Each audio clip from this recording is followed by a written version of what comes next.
সময় ছিল টিভি খুললেই পর্দায় একটিই মুখ, মৌসুমী। প্রিয়দর্শিনী, সবার প্রিয়, প্রেমের নায়িকা। বলতে পারেন আমার শৈশবের প্রেমও ছিল এই মানুষটার অভিনয়। এখন ভাবলে অবাক লাগে তিনি এসেছেন আমার জন্মের আগেই। তবু আজও যখন পর্দায় আসেন সেই একই দীপ্তি, সেই একই চোখের ভাষা। এত ছবির ভেতর থেকে 4টি প্রেমের ছবি বেছে নেওয়া, বিশ্বাস করুন এটা সহজ কাজ না। কোনটা আমার প্রেমের চেম্বার, হায় রে।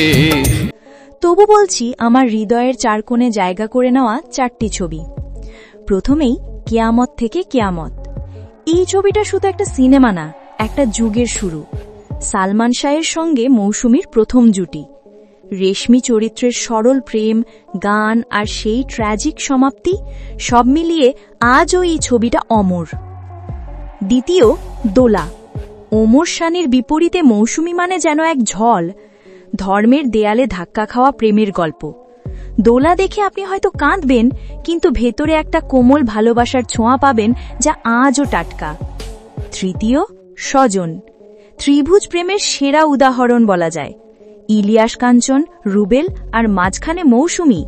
তুমি কবি আমি কবিতা গানটা শুনলেই আজও মন থমকে যায়। এই ছবিতে মৌসুমী যেন চরিত্রের ভেতরে হারিয়ে গেছেন পুরোপুরি। শেষে তুই যদি আমার হইতিরে। শাকিব খান আর ফেরদৌসকে নিয়ে রোম্যান্টিক শুরু, কিন্তু শেষটা এমন ট্র্যাজিক যা বুক ভেঙে দেয়। উত্তম আকাশের দারুণ পরিচালনা আর মৌসুমের সংবেদনশীল অভিনয় এই ছবিটা ভোলার নয়।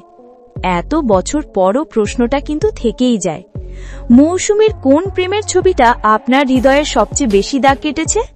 কমেন্টে জানাতে ভুলবেন না কিন্তু।